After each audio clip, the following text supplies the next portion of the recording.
నమస్తే, welcome to NCN news. బులెటిన్ల ముందుగా headlines చూద్దాం. భారత స్వాతంత్ర్యోద్యమ చరిత్రలో ప్రముఖ వ్యక్తిగా బిర్సా ముండా ఒక మైలురాయి. Joint collector Chinnaramudu.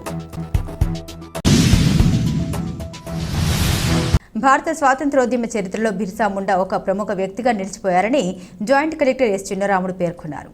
బిర్సా ముండా జయంతి సందర్భంగా శుక్రవారం రాజమహేంద్రవరంలోని స్థానిక జిల్లా కలెక్టరేట్ ఆడిటోరియంలో జిల్లా గిరిజన సంక్షేమ శాఖ ఆధ్వర్యంలో నిర్వహించిన కార్యక్రమాల్లో అతని చిత్రపటానికి జాయింట్ కలెక్టర్ చిన్నరాముడు, డిఆర్ఓటీ సీతారామూర్తితో కలిసి పూలమాలలు వేసి ఘనంగా నివాళులర్పించారు. ఈ సందర్భంగా జాయింట్ కలెక్టర్ ఎస్ చిన్నరాముడు మాట్లాడారు.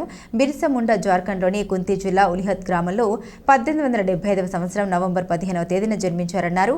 ఆహా బట్టు గ్రామంలో తన మామ ఇంట్లో ఉంటూ చదువుకున్నారని 1894 అక్టోబర్ 1న బిర్సా ముండా ముండాలందరినీ సమీకరించి బ్రిటిష్ వారి నుండి పన్ను మాఫియా కోసం ఒక ఉద్యమాన్ని ప్రారంభించారని తెలిపారు. పేదల పక్షాన నిలబడి పలు పోరాటాలు చేశారని 1900 సంవత్సరం ఫిబ్రవరి 3న బిర్సా ముండాని కూడా బ్రిటిష్ వారు అరెస్టు చేశారని, జూన్ 9న 1900 సంవత్సరమైన బిర్సా ముండా తుదిశ్వాస విడిచారన్నారు. బ్రిటిష్ పాలనకు వ్యతిరేకంగా నిస్వార్థంగా పోరాడి స్వాతంత్ర సమరంలో కీలక పాత్ర పోషించారన్నారు. సామాజిక సేవ లక్ష్యంగా అనాథ శరణాలయాల్ని, విద్యా సంస్థల్ని స్థాపించారని అన్నారు. ఈ కార్యక్రమంలో డిఆర్ఓటీ సీతారామూర్తి, జిల్లా గిరిజన సంక్షేమ శాఖ అధికారి కేఎన్ జ్యోతి, జిల్లా అధికారులు, కలెక్టరేట్ సిబ్బంది తదితరులు పాల్గొన్నారు.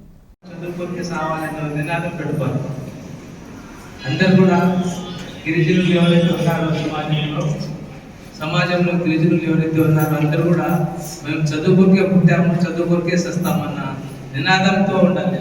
ఆ నినాదంతో మనం అయితే ఉంటామో మనం అనుకున్న స్థాయి కంటే దేవుడు మనకి ఎక్కడికో తీసుకోబోతున్నాడు. ఎక్కడికంటే దాదాపుగా ఒక రాష్ట్రాన్ని, దేశాన్ని పరిపాలించే స్థాయికి తీసుకోపోయాడంటే ఒక దేశాన్ని, మన రాష్ట్రపతి గారు దేశాన్ని పరిపాలించే స్థాయికి తీసుకోపోయారు ఒక గిరిజనులు. అలాగే మనలాంటి వాళ్ళు ఎంతోమంది గిరిజనులు రాష్ట్రాన్ని పరిపాలిస్తున్నారు, జిల్లాలను పరిపాలిస్తున్నారు, అలాగే మండలాలను పరిపాలిస్తున్నారు. కాబట్టి మేము గిరిజనులు చేతకాని వాళ్ళము, మాకేం తెలియదు అనేది అది మైండ్లో తీసేయాలి.